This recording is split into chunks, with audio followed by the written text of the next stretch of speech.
রীতিমতো বলা চলে পুলিশ তাদের প্রিজন ভ্যানে তুলছে জোর করে, পুলিশের সঙ্গে বচসা। 22 টেট চাকরি প্রার্থীদের বিক্ষোভ, বেশ কয়েকজনকে আটক করে নিয়ে যাচ্ছে পুলিশ। চাকরি প্রার্থীদের যে ছবি আপনাদের দেখাচ্ছি করুণাময়ীতে, 22 টেট চাকরি প্রার্থীদের বিক্ষোভ। ঠিক কি পরিস্থিতি জানবো, সান্নিক রয়েছে আমার সঙ্গে। সান্নিক, দেখো তমশ্রী, প্রায় হাজারের কাছে চাকরি প্রার্থী তারা আজকে আন্দোলন দেখানোর জন্য করুণাময়ী মেট্রো স্টেশন থেকে যে মুহূর্তে তারা বেরোন, বাইরে বিশাল পুলিশ বাহিনী সেখানে মোতায়েন করা ছিল এবং তারা চেষ্টা করেছিলেন মেট্রো স্টেশনের ভেতর থেকে চাকরি প্রার্থীদের একদিক দিয়ে চ্যানেলাইজ করে বের করার, কিন্তু তারা মেট্রো স্টেশনের ভেতরে থাকা ব্যারিকেড ভেঙে দিয়ে তারা অন্যান্য বিভিন্ন গেট দিয়ে তারা বেরোন এবং যে মুহূর্তে তারা সেখান থেকে বেরোন সেই মুহূর্তে কিন্তু পরিস্থিতি বেশ উত্তপ্ত হয়ে ওঠে এবং করুণাময়ী মোড়ে এসে তারা রাস্তার মাঝখানে বসে পড়েন পুলিশের বাধাতে। বেশ কয়েকটি ব্যারিকেড করে রাখা হয়েছে এপিসি ভবন পর্যন্ত, যতটুকু রাস্তা সেই রাস্তার মধ্যে প্রচুর ব্যারিকেড রাখা হয়েছে যাতে তারা এপিসি ভবন পৌঁছতে না পারেন এবং সেই মতোই পুলিশের তরফে বিশাল পুলিশ বাহিনী এখানে মোতায়েন রাখা হয়েছে, র্যাবের আধিকারিকরা রয়েছেন এবং তার মধ্যে থেকেই যারা চাকরি প্রার্থী তাদেরকে আটক করা হচ্ছে পুলিশের তরফে, একে একে আটক করা হচ্ছে এবং তারা প্রত্যেকে যাতে এপিসি ভবন না যেতে পারেন সেই মতো কিন্তু প্রস্তুতি রাখা হয়েছে পুলিশের তরফে।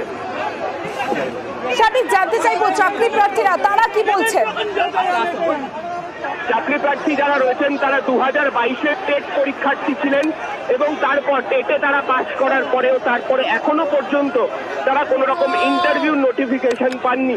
তাদের স্পষ্ট দাবি তারা যে কোনো মূল্যে লোকসভা নির্বাচনের আগে তারা যাতে ইন্টারভিউর কল পান সেই দাবি তারা রেখেছেন এবং সেই দাবি নিয়েই তারা এই মুহূর্তে রাস্তায় আন্দোলনে নেমেছেন এবং করুণাময়ী মোড় কার্যত উত্তপ্ত হয়ে উঠেছে এর জেরে। আমরা 7 বছর ধরে বঞ্চিত, আমরা আমাদের বাইকটা তারপরে আমাদের নিয়োগ নাই, আমাদেরকে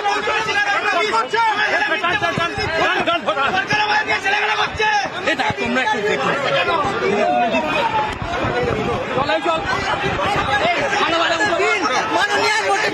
সবথেকে চাকরি প্রার্থীদের বিক্ষোভ, বেশ কয়েকজনকে ইতিমধ্যে আটক করেছে পুলিশ, প্রিজন ভ্যানে তোলা হচ্ছে এবং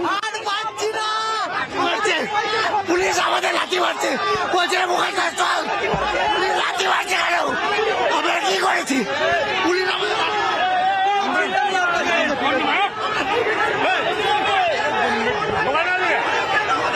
22 টেট চাকরি প্রার্থীদের বিক্ষোভ, আর সেই বিক্ষোভ হঠাতে প্রচুর পুলিশ মোতায়েন করা হয়েছে সল্টলেকে এবং সেখানে যে ছবি আপনারা দেখছেন 22-এর যারা পরীক্ষার্থী তারা চাকরি প্রার্থী তাদের এখনো পর্যন্ত কোনো ইন্টারভিউ নোটিফিকেশন আসেনি, আর যে কারণে তারা বিক্ষোভ দেখাচ্ছেন। যেখানে শঙ্কু সাতটা রয়েছে আমার সঙ্গে, শঙ্কুর সঙ্গে কথা বলবো। শঙ্কু, চাকরি প্রার্থীরা তারা বলছেন তারা দীর্ঘদিন ধরে তাদেরকে কোনো রকম চাকরির ইন্টারভিউর জন্য নোটিফিকেশন দেওয়া হয়নি।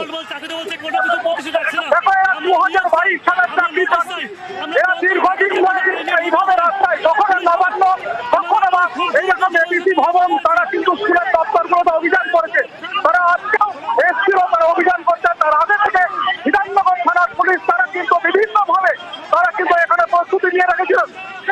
দেখো তোমাকে দেখাচ্ছি, আমাদের ক্যামেরায় সামনে দেখতে পাচ্ছ যে কিভাবে এই মুহূর্তে প্রত্যেকের টেনে হিসেবে করানো হচ্ছে। আমি তোমাকে একটু শোনাবো ওরা কি বলছে, একটু শোনাবো, বলুন।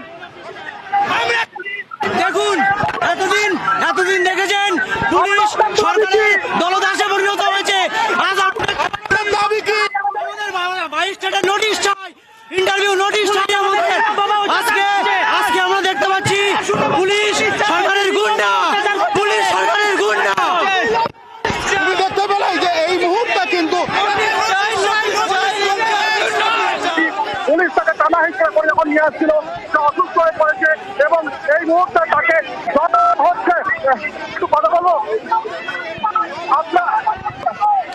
আপনাদের অ্যাম্বুলেন্স আছে?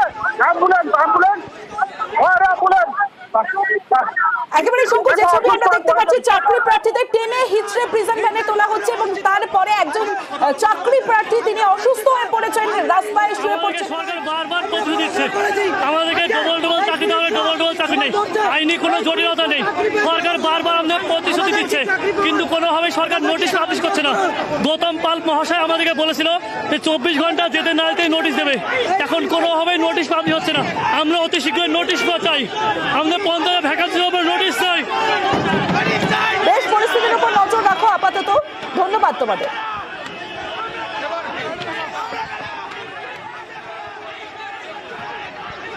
22 22-এর টেট চাকরি প্রার্থীদের বিক্ষোভ, যে বিক্ষোভে বেশ কয়েকজনকে ইতিমধ্যে আটক করেছে চাকরি প্রার্থীদের। অসুস্থ হয়ে গেছেন এক চাকরি প্রার্থী এবং তাদের বক্তব্য যে আইনি জটিলতা নেই, তাও চাকরি হচ্ছে না। তারা 22-এর টেট চাকরি প্রার্থী এবং তারপরেও তাদের চাকরির কোনো নোটিফিকেশন নেই, ইন্টারভিউর কোনো নোটিফিকেশন নেই, তারা দীর্ঘদিন ধরে বঞ্চিত, তাই তারা বিক্ষোভ দেখাচ্ছেন। কিন্তু পুলিশ টেনে হিচড়ে বেশ কয়েকজনকে প্রিজন ভ্যানে তুলেছেন, আটক বেশ কয়েকজন।